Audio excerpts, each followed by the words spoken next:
In an incredibly hard-fought game, the U.S. men's national team finished their 90-minute battle against England with a draw, a 0-0 draw, a game in which the U.S. really played with England. It was a back-and-forth match. The U.S. had some very good opportunities to score. Neither side were able to take their chances. So we set up a situation in which it all comes down to the final game for the U.S. against Iran. And it's very simple. Win and you're in. 3 points and you're through. Anything less, and it's going to be difficult to get through to the next round. But before we talk about Tuesday and that game against Iran, let's take a minute to reflect on this game against England, because there were some really good things from the U.S. to take away from it. We're going to bring in Brad. We're going to talk about the game. We're going to get your comments from the comments section as well. All that more on this episode of The Yank Report. What's up? My name is Sam. This is The Yank Report, a show about all things American soccer. If you're into that, hit the subscribe button, hit the like button. You can become a member by hitting that join button at the bottom. Being a member directly supports the channel. But forget all that right now. We got a game to talk about. Let's get into it. Before we do, here is a word from this week's sponsor. Football is back, and BetOnline remains your number one source for all your football betting needs this season. You'll find the latest odds, matchup info, player news, and game trends. And as your continued source for all wagering info, BetOnline features live betting, free contests, live scores, and giveaways all season long. Always the fastest and easiest way to bet all your favorite sports and events like MLB, MMA, tennis, boxing, and even golf. Head to betonline.ag to join and receive your 100% welcome bonus with your first deposit. Make sure to use promo code BELIEVE to receive your rewards. Bet Online, where the game starts. Boy, oh boy, Brad. I mean, emotionally, I am pretty spent right now. Oh boy. A game in which it was really back and forth. I mean, the U.S. kind of relinquished possession for a lot of the game to England, allowed them to pass it around by their center backs. But once England crossed that center line, I mean, we were right on them, and we forced them into some bad positions and some turnovers. Whenever we had the ball, we were able to create some things. I would say, I'm trying to reflect on all of them. I think we had the best chance of the game with Weston McKennie's shot from right outside the 6. Probably the clearest chance of the game. Christian Pulisic puts one off the crossbar. Serginho Dest had that moment where he was 1-on-1 against Harry Maguire, and that anything could have happened there. I mean, a lot of good things to take away from this game. What are your thoughts, first of all? A lot of good things. I think I'm breathing for the first time in the past 2 hours, so that's nice. I thought we were good. I thought defensively we were solid. I think Tim Ream and Anthony Robinson availed themselves very well. Our midfield was great. Weston had a great game. He's going to see that chance he had in his nightmares tonight. But overall, good showing. It makes me a little bit disappointed in the second half against Wales again, but that's neither here nor there. I think going forward, this team has a lot of confidence, and you have your fate in your own hands, which is what you want going into the last day. You would prefer to be all booked up, but you know what? You go, you take care of business, and you go through. Yeah, I think if you asked us before the tournament, would you take a situation where 3 points against Iran get you through to the next round? And that's an advantageous position for the U.S. I think we would have all taken that. It was a bit weird how we got there with the draw against Wales. It felt like a loss. The draw against this England team that was just emotionally difficult. I mean, it could have gone either way. And it all comes down to that last game, as it usually does in the World Cup. Let's see. Drunken Ramblings with Aaron says, hands down, we were the better team today. Thoughts on that? I mean, I wouldn't say hands down, but I think we definitely had the better of the chances. And I think we shut a lot of people up today. I know there are many, many pundits who predicted us to finish the group with 1 point. Well, we have 2 now. And then Jamie Carragher was saying 4-0. Wayne Rooney said 5-0 or something stupid like that. And you know what? You boys didn't put one past us. So, cool.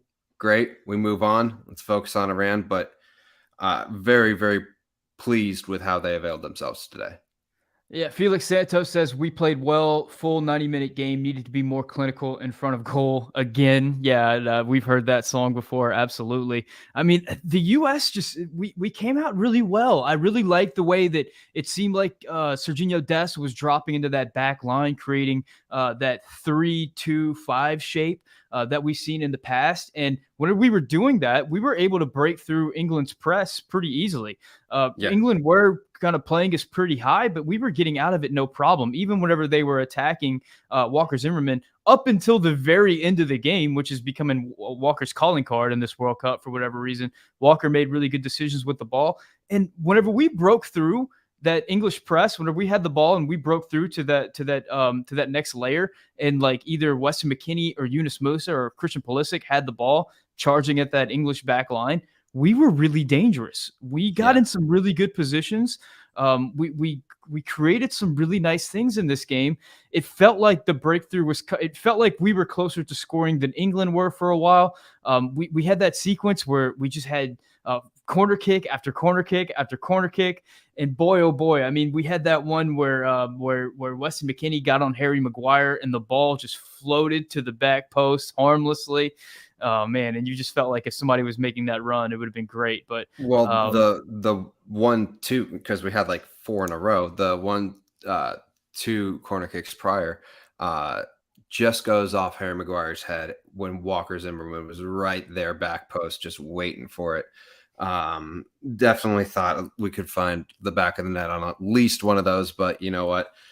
You live to fight another day. And I think our midfield really just handled their business, and Weston and Eunice looks really saucy in moments. Tyler Adams was just all over the place, as he usually is. I mean, that guy is you're already hearing rumblings. I mean, he got to lead 6 months ago, and there's already rumblings of bigger clubs really coming after him. So you know what, man, I think our midfield really availed themselves on the world stage today.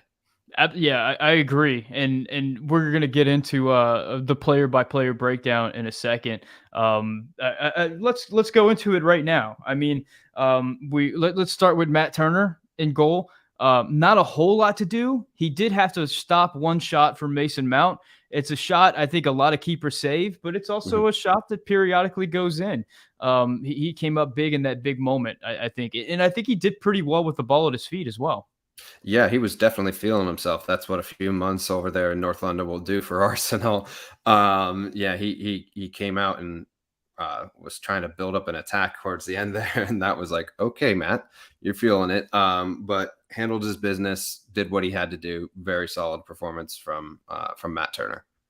Jedi Robinson at the left back position. I would say I think defensively he was fantastic. Defensively, he was great. I thought whenever he got into the attacking third, he had some moments where, he made some poor decisions, was not super clean in his dribbling, kind of gave it away a little bit in the buildup. But defensively, I thought he was fantastic. Yeah, I thought he was good. He had a few moments where he was one-on-one with Bukayo Saka and handled himself just fine. There were a few times, there were 1 or 2 times I was hoping he'd put in a little bit better of a cross into the box, but overall, just solid performance from Jedi. It's what he's become such a mainstay in this lineup. You can't take him off the field. It's just the definition of solid back there.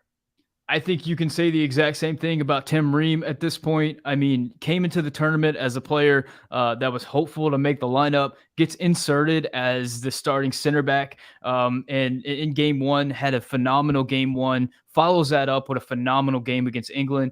The concerns about his pace have so far not been an issue. The concerns about his one-on-one defending against speedier attackers so far have not been an issue.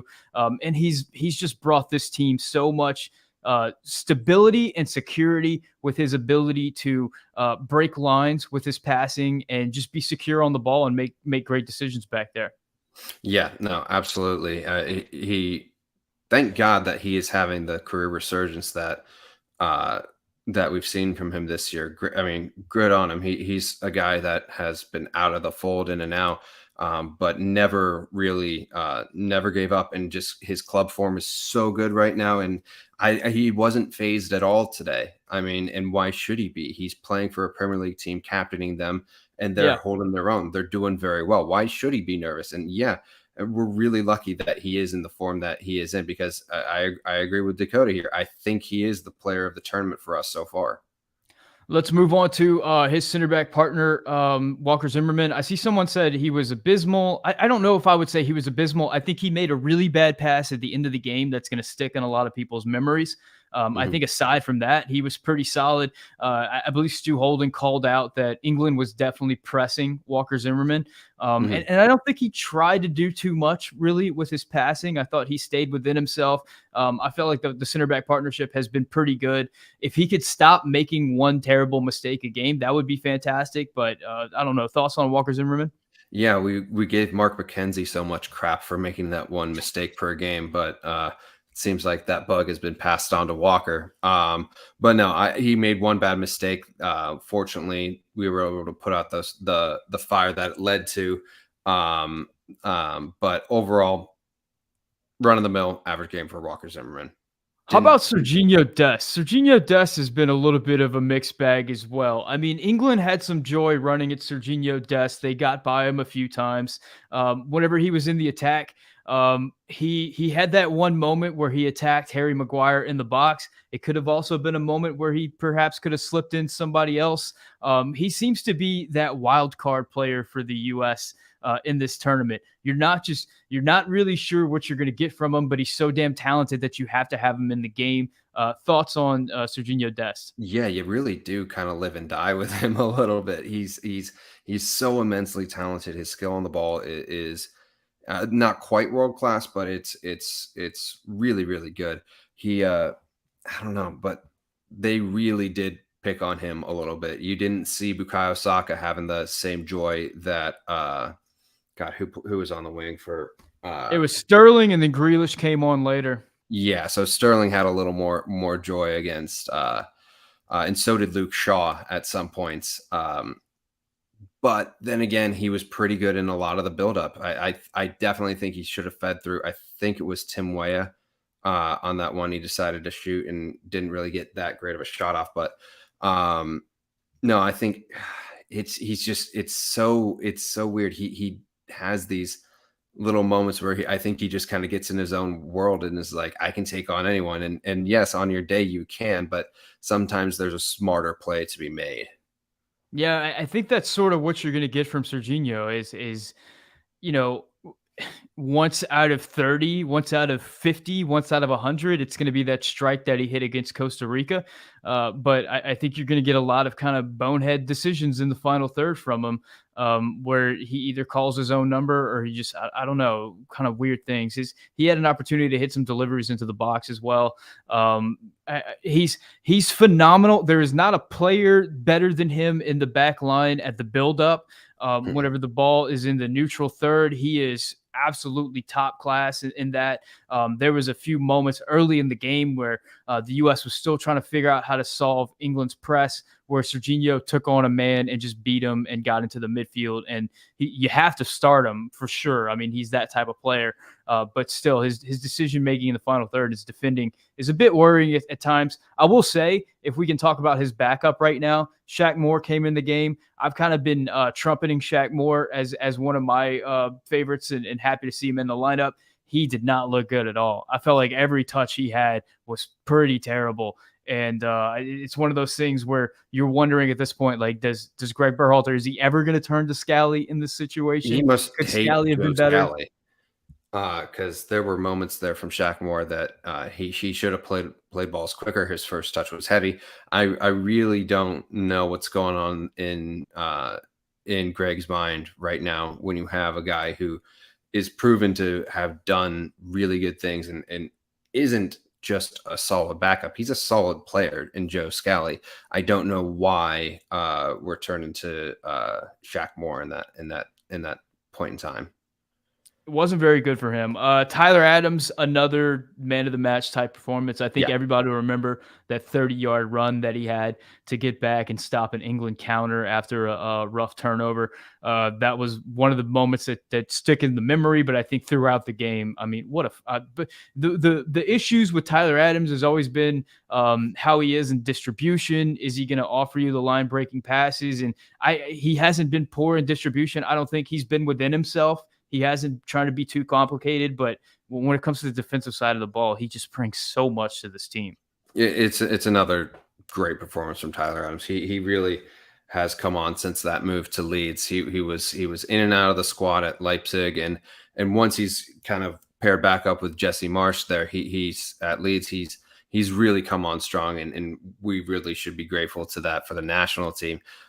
He just he's one of those guys that if you take him off the field, there's just going to be a gaping Tyler Adams size hole in the lineup, because he really is here, there, he's everywhere. He is.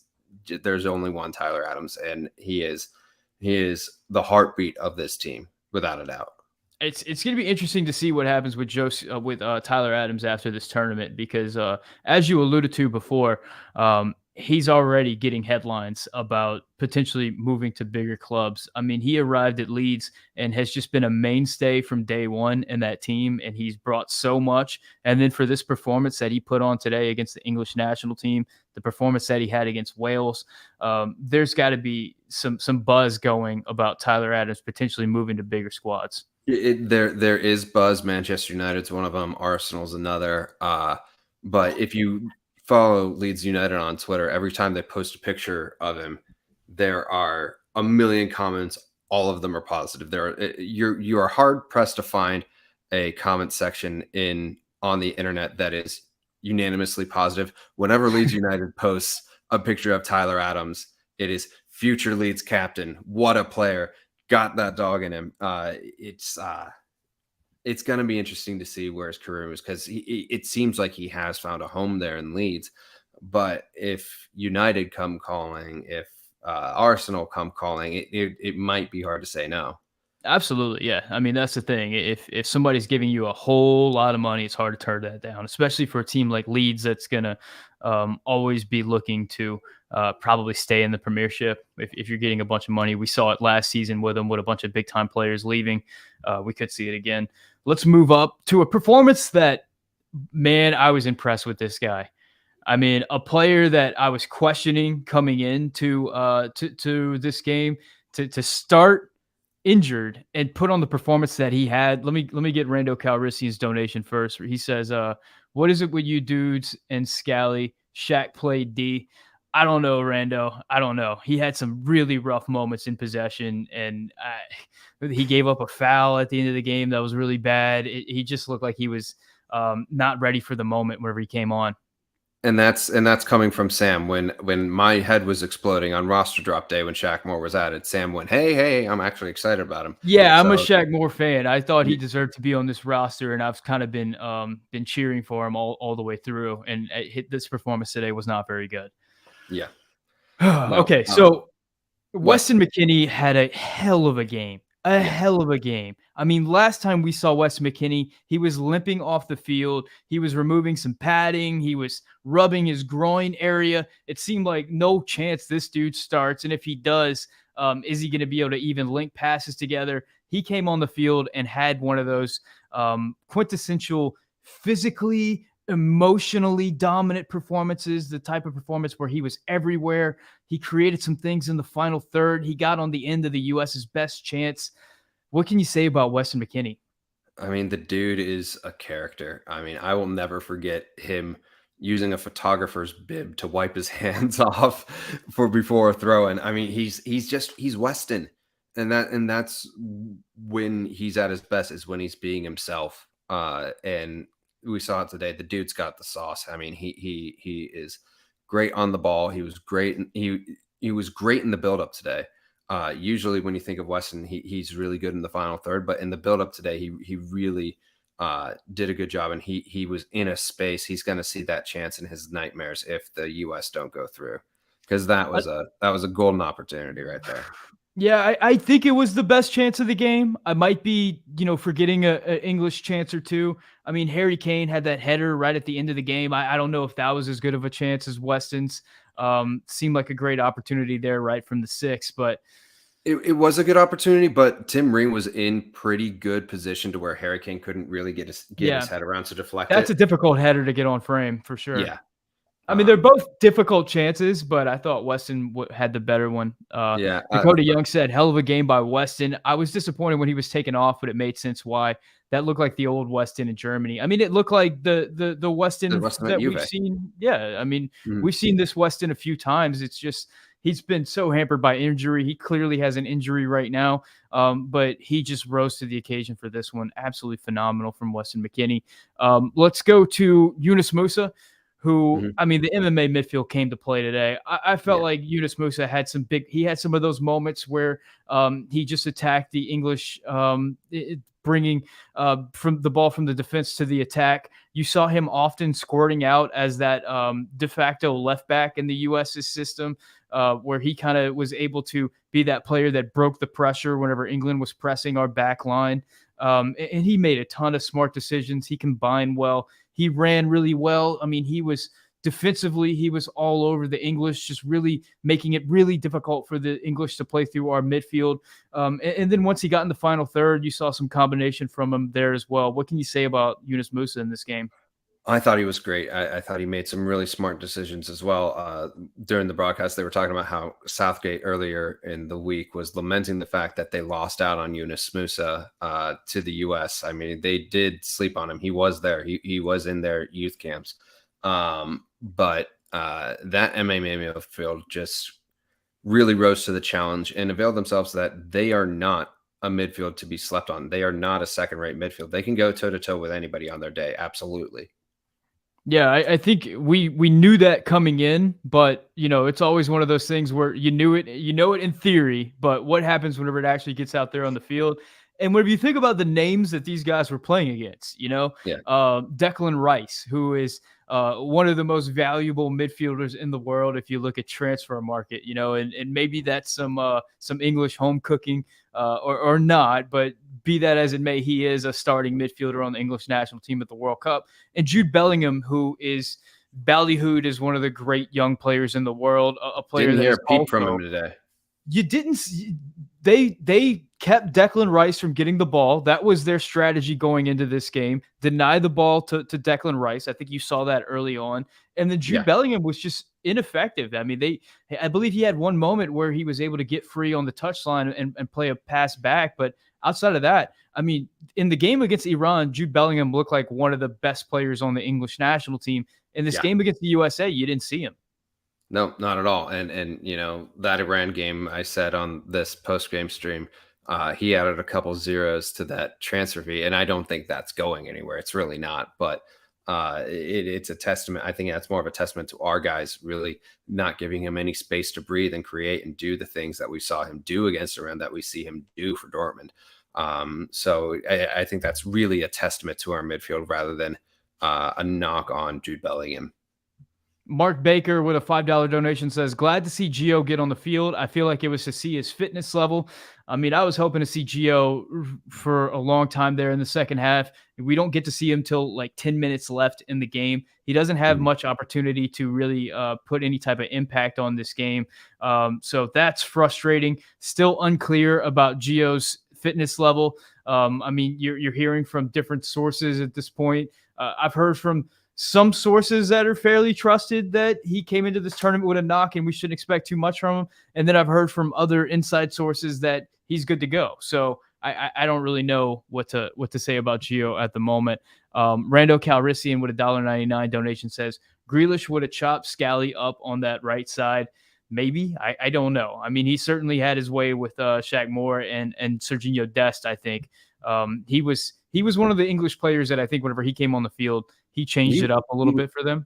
He does, and he's very good off the bench, which is interesting to say for £100 million player. But he really did add that spark that the English attack was lacking for most of the game. But then again, didn't put one in the back of the net, so no harm, no foul there. Yeah, for sure. It got a little nerve wracking there. Oh boy. Enough on Shaq Moore. Now that we're done with the midfield, let's move to that front line. Let's start with the golden boy Christian Pulisic. A lot has been said about Christian Pulisic. He always receives a ton of criticism and a ton of praise after games.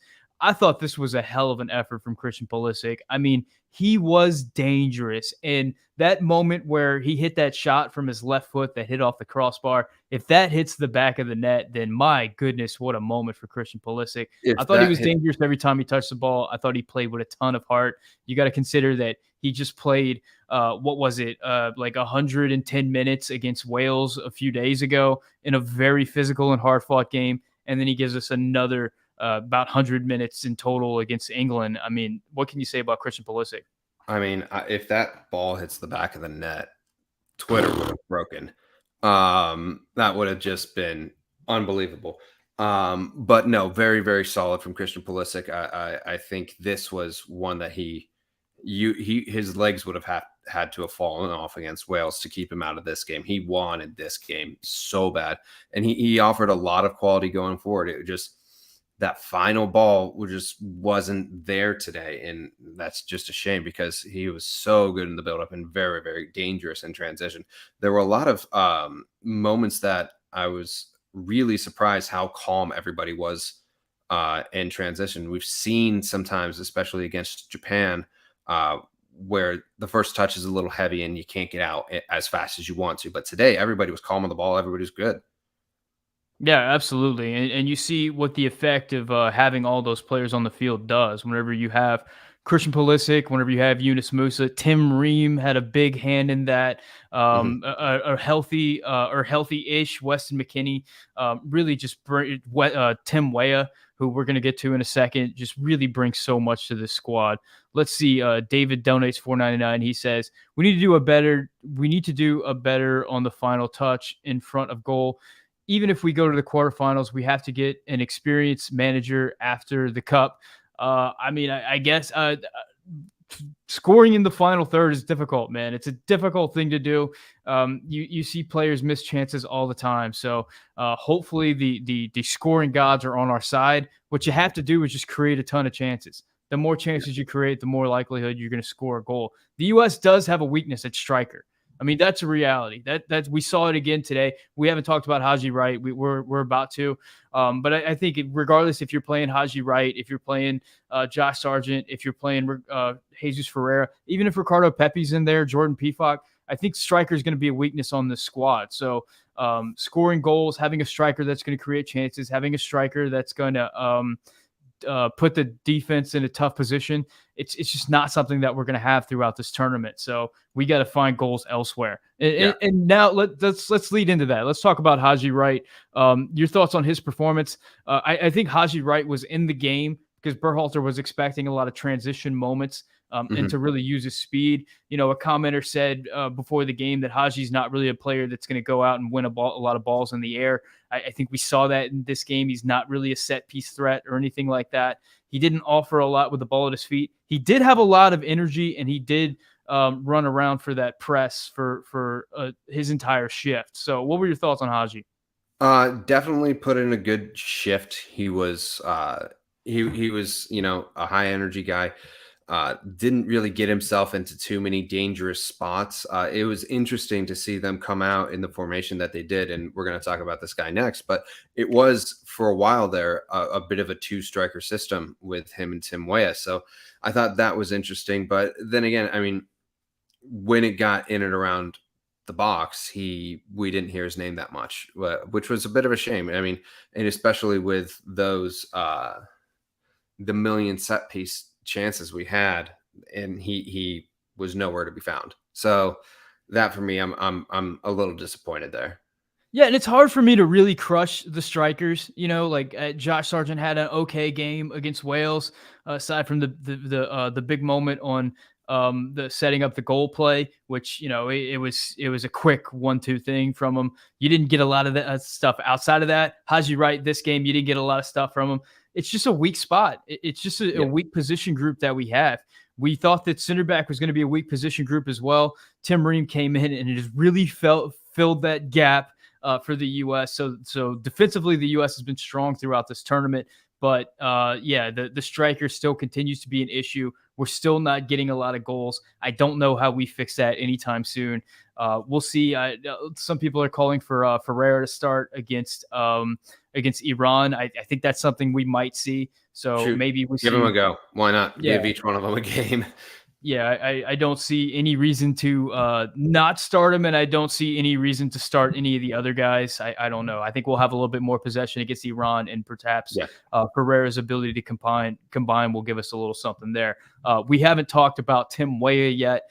Tim Weah, I think, had another strong shift for the U.S. Tim Weah, I felt like a lot of these players are really dying out around the 55th to 60th minute. I was gonna Tim say Weah that. had a really strong first half. Didn't really do much in the second half, but I think a lot of the stuff that we were able to do early in the game was down that right flank, where Tim Weah is absolutely instrumental. So, what were your thoughts on Tim Weah?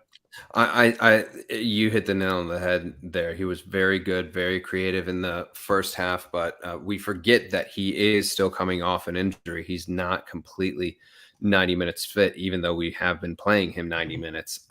So it was definitely one of those performances where you see the quality, you see what he brings to the table, but it dropped off around the 50 or 60 minute mark, and I was surprised. Well, I wasn't surprised. It's nobody's fault. But how long it took the subs to actually get into the game? They had been waiting on the touchline for Yeah. like 10 minutes. Now Um, that we're gonna get into that in a second. Gur007 with a 4.99 donation says, "Why didn't Pulisic put the ball in the box on that last free kick, knowing that it was the last play of the game?" I have no idea. That was a bonehead. It felt like there was a lot of bonehead decisions being made in that last 2 or 3 minutes there. That was I don't understand that at all. I think they were trying to be a little crafty there, but they were able to close down on Gio. I think they were trying to play it wide to Gio, and Gio was going to send it back in, but didn't work. Okay for the thought, but I think the more conventional wisdom would tell you just throw the ball in the mixer and see what happens. It's the last kick of the game. We can go over the subs right here. I mean, we already talked about Shaq Moore. Brennan Aronson came on for Weston McKennie. He was energetic. He was definitely looking for the ball. He was definitely looking to move forward. Wasn't a ton of space for him to do much with. Didn't really get to impact the game. But still, I feel like he's at least on the level of a player that I would be very comfortable starting a game for this team. Yeah, I wish they would have gotten him in there a little bit early. Again, that's no one's fault. Just to be able to, Oh, it's kind of, somebody's fault. it's somebody's fault. But I don't know. I think his energy, an extra 10 minutes of that energy, really could have helped out the USMNT, because if he's out there chasing people down and trying to force someone to make a mistake, I think 10 extra minutes of having to chase his crazy what around would have done some damage. Yeah, and Josh Sargent is the last one, and Josh Sargent, I'll say, if you were playing striker out there and they said it was Josh Sargent, I wouldn't have known the difference. Yeah, I didn't see him do anything out there. I mean, yeah, not a I lot of agree. time. And Felix Santos donates $5, and he says, "Was Greg Berhalter right to wait to sub, considering we were doing well?" And I think that this is what I wanted to would bring you next, because it felt like there was a minute there around the 60th minute where Gareth Southgate made some subs for England, and then England were able to take control of the game. They got a little energetic, and you could see Tim Weah just didn't have anything left. Haji Wright didn't have anything left. Weston McKennie didn't have anything left, and Greg really waited a while to make those subs. Especially those last two subs in Reyna and Sargent just did not have enough time to really do anything in this game. Thoughts on the subs that he actually brought in and the timing for him? Yeah, the first sub, Brendan Aronson, that was just like he was on the touchline for 10 minutes. There wasn't a stoppage in play. But Yeah. those last two subs, I think I think it should have been. I mean, you try to avoid doing a triple switch just because you're changing up so many things. But I think those subs should have come a lot sooner, especially with Gio Reyna. I think Gio would have brought some more quality, especially when you consider. I know we were all holding our breath, and a tie was nice, but if it's kind of screw it, let's go for it kind of thing. Why don't you bring on Geo sooner? Why don't you bring on Josh Sargent sooner, and try and go for it? And if you get caught in transition, you get caught in transition. But yeah, I agree with you. Those subs should have been sooner. Yeah, it's frustrating because a tie and a loss were more or less in the same position where we got to beat Iran. So the only result that really changed things for us in a real way is winning that game. So to wait so long to make any type of offensive subs was really frustrating because it felt like there was opportunity there, man. If you could get Gio in Yeah, that game a little bit earlier, allow him to find some spaces, maybe. It really felt like for that last 20 minutes or so, England was really pouring it on, and we didn't have a lot to say back. yeah, So I was really frustrated with how long it took to bring in those subs. Drunken Ramblings with Aaron gives a $5 donation. He says, most people thought we'd get destroyed today. We did have weak spots, question mark, for sure. But keeping England to 0 goals when they are coming off 6 is a great result. And yeah, I yeah. It mean, is. there was a lot of nervous people out there with this team, especially if you think back to how we felt in September with this squad and the prospects of facing England. And if you think back to what we felt whenever we saw England just banging in goals for fun against Iran, the nerves were definitely there. And I think we saw a squad today from the U.S. that went out there and was toe to toe with England. And I think in some cases we're better. I mean, I felt like the MMA midfield were just flat Yeah, out better than Declan Rice and Jude Bellingham, and those are two very highly rated midfielders. So it was very good result for the U.S. The thing is, I mean, the U.S. has a very good half against Wales and 2 very good halves against England. You don't get through to the round of 16 on very good halves. You yeah. get through to the round of 16 on results. Ask Canada about that. Canada had a very good game against Belgium, but they lost. And you don't get through from playing very good games. You get through from winning. It doesn't matter what those wins look like. It matters what happens at the score sheet at the end of the day. I see 427 Motorsport LLC says it was a moral victory. That's it. Yeah, I would say that it was a moral victory, but moral victories aren't going to get you into the round of 16. We got to beat Iran on Tuesday. We got to get those results. It's been the issue in the entire Greg Berhalter era is creating opportunities and scoring those opportunities, finishing those opportunities. Are we going to be able to get some?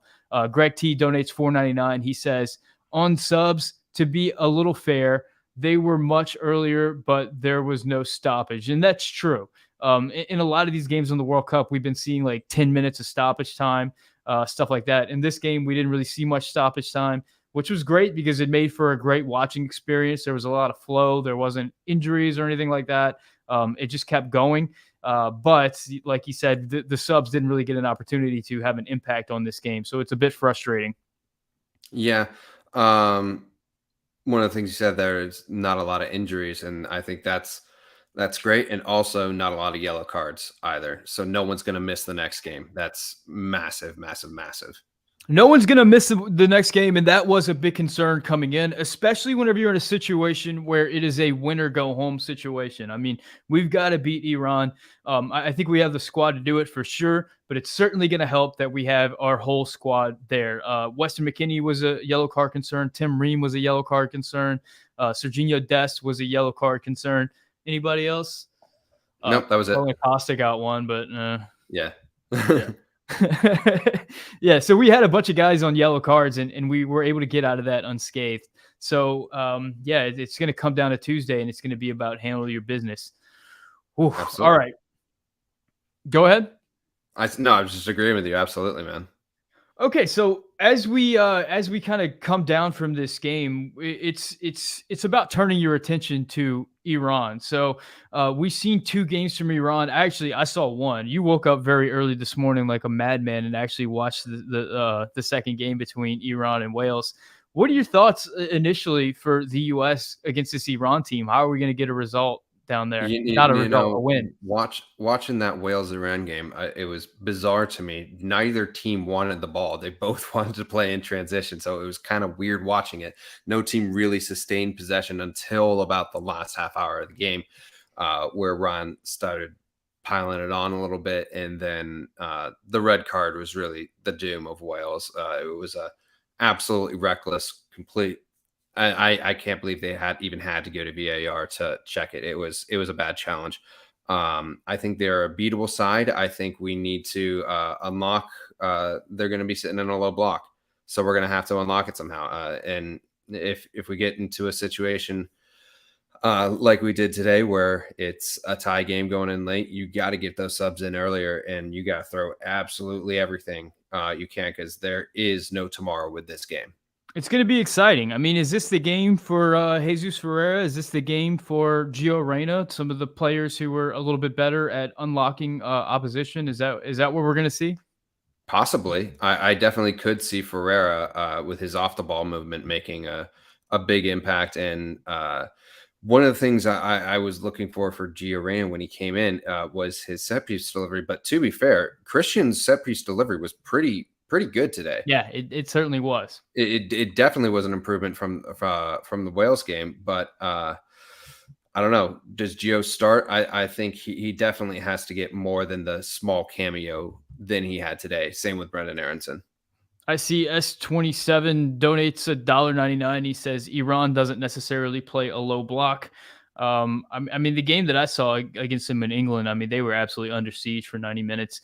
All the reports coming in is that they don't necessarily want the ball, that they're looking to counter.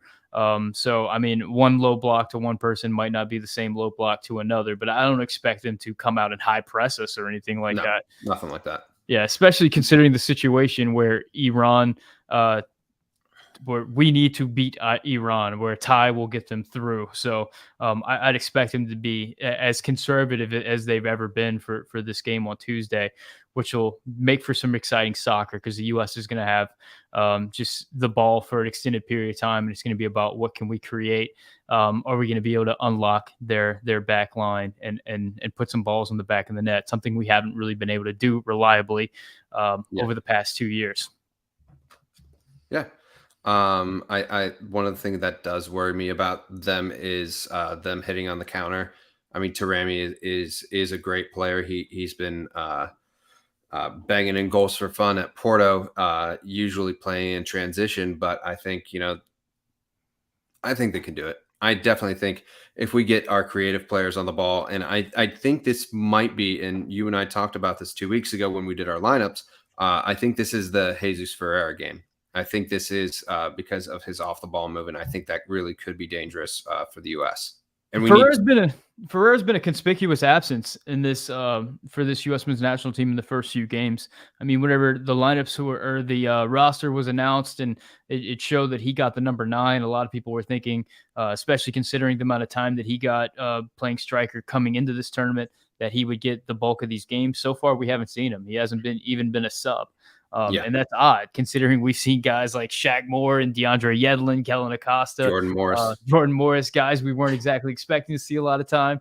Ferreira has not gotten that opportunity. I'm sure a lot of you have seen floating around that there was a report from a transfer blogger that Arsenal is interested in Jesus Ferreira and they're monitoring him for this World Cup. So apparently Bayern Munich's interested as well. Yeah, I don't know about these reports. These can be absolutely anything, but it's out there. So we'll see if that inspires Jesus to have a big game against Iran should he get picked. I think it would be a good game for him.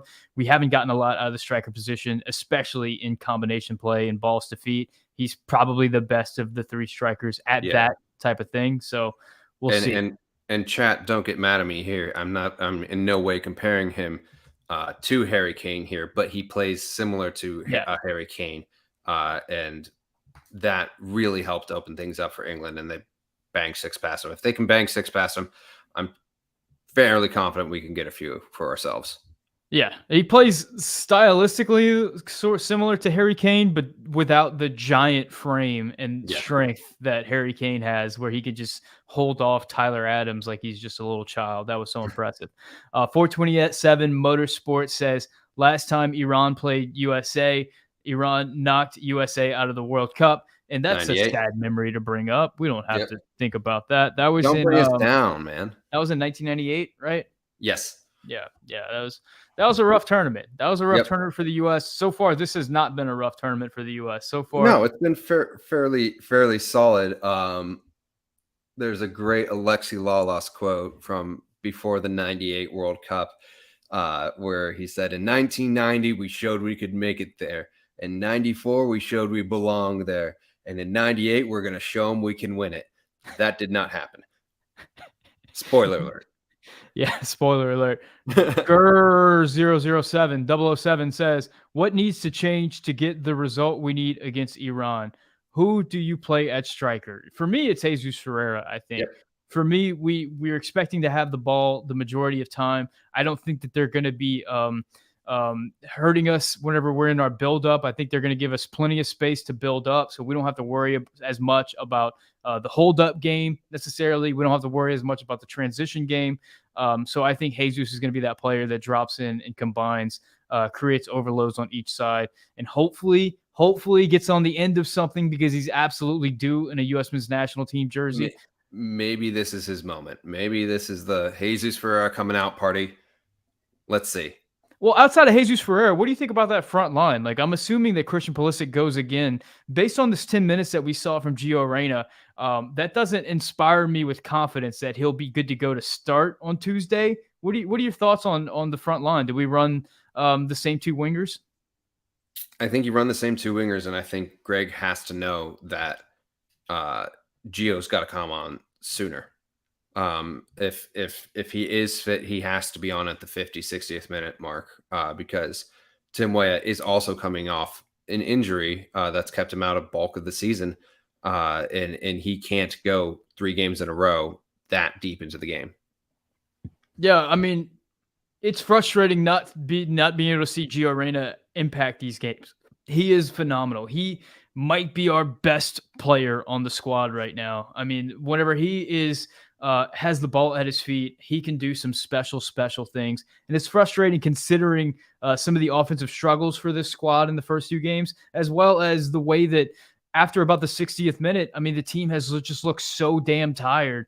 To have a weapon like Gio Reyna and just not being able to use him, either because he's not fit to go or because our coach has just lost his damn mind in that situation. I'm not sure which is correct answer there. But I would love to see Gio Reyna get an opportunity to have an impact on this game. What about the MMA midfield? It's been phenomenal so far. In the Iran game, we're suspecting that we're going to have a ton of the ball. Do we need the MMA midfield out there? Is this an opportunity to bring someone like Brendan Aronson in for, say, Weston McKennie or Yunus Musa? It could be an interesting option if Iran play like we think they're going to play, and we're trying to unlock them.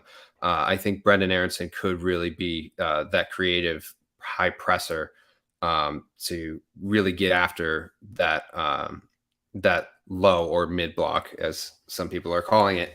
I think that is an interesting thought that they possibly could go with, because you're not going to be playing. They're not going to press you. That you're not going to need as much stability as the MMA midfield brings you, but you're going to need to go after it because you need goals and you need to win. So I think Brendan Aronson could really be that guy for the U.S. to turn to. Yeah, still wondering about Weston McKennie. I mean, how much of what we saw today was him just mustering up every bit of energy that he had left, and what is going to be left in the tank for that guy, considering that he isn't really 90 minutes match fit. He came into the tournament with a bit of an injury. How far is this going to be able to go? It's hard to doubt Weston McKennie. The dude is just it just seems like every time anybody's ever doubted him in his career, he's come up big. So it's hard pressed to doubt him now. But I mean, how much does he really have left in the tank? Greg T donates $4.99. He says, when we find a world-class striker, we're going to be fire. Well, hopefully whenever we find a world-class striker, we have some world-class everything else as well.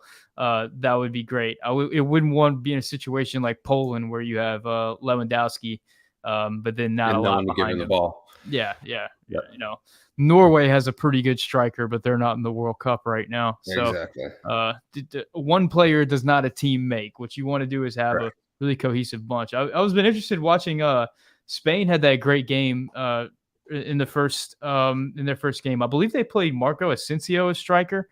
Mm-hmm. So they had sort of the false 9 thing going on. They're still I guess it can work. It can work without a 9. If it worked in 2010, then I guess it'll keep working. It's just going to be an issue whenever they get to the knockout rounds and start playing better competition, or if they're going to be Yeah. able to play like that. But we'll see. They do We'll have go. Murata, and they have some quality players that they can stick in there. Yeah. Anyway. We'll see. All right, guys. I think we're about wrapping this one up. I mean, is there anything left to say in this England game? I felt like it was a hard fought game. The U.S., I thought they had they came out really well prepared. They came out really well tactically. They had a good game plan. I feel like they really stuck to it. They were patient whenever they needed to be.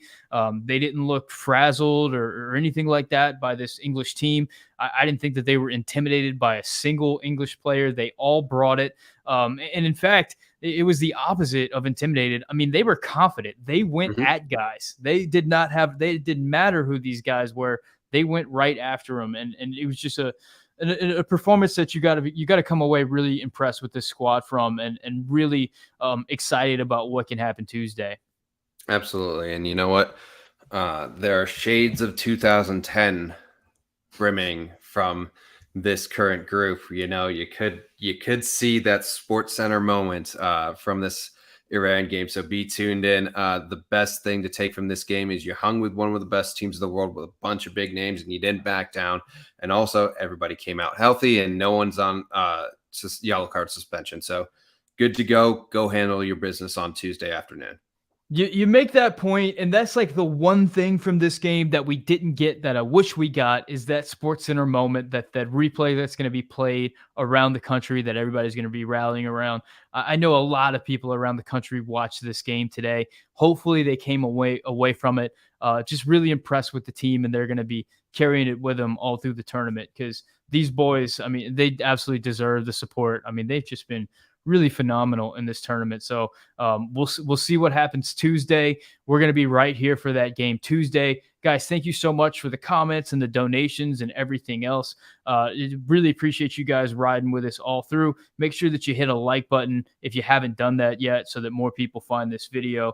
Thank you guys so much for watching. If you haven't yet, hit the subscribe button. Stay rocking with us all through the tournament.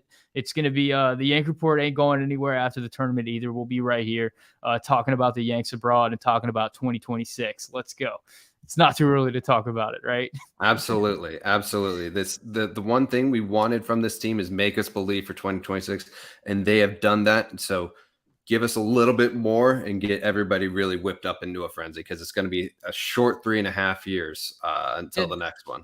And look, I don't want to get ahead of myself, man, but if you look at Group A, you haven't been too impressed with what you've seen so Don't far. get ahead of yourself. If this I'm team not can there get yet. out of this group, My mind will float there, but I will have to swat those idea fairies out of the way because that. Oh man. yeah. All right, Yep. guys. We'll leave it right there. We'll pick it up next time. Thank you guys so much for hanging out. My name is Sam. This is Brad, and this has been the Yank Report, brought to you by Bet Online.